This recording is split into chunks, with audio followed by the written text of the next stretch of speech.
আমি নারী, এ আমার দুর্বিনীত অহংকার, এ আমার উদ্যত পরিচয়, এ আমার গৌরব।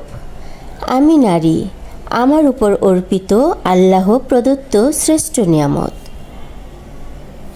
আমি নারী, আমি সুন্দর, আমি শান্তি, আমি সুখ, আমি সম্পদ, আমার অবর্তমানে জান্নাত অপূর্ণ। আমি নারী, আমি বেহেশতের ফুলকন্যা, আমি নারী, আমার পায়ের নিচে আমার সন্তানের বেহেশত।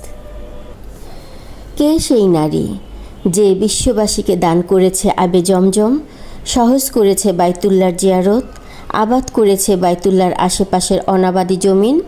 তিনি হচ্ছেন বিবি হাজেরা। কে সেই ভাগ্যবতী নারী যে ইসলামের খাতিরে সর্বপ্রথম শাহাদাতের গৌরব লাভ করেন? তিনি হচ্ছেন বিবি সুমাইয়া।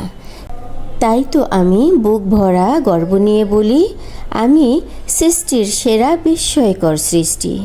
আমি নারী, আমি শত সহস্র গুণে গুণান্বিত শ্রেষ্ঠ নারী, আমি শ্রেষ্ঠ নিয়ামত।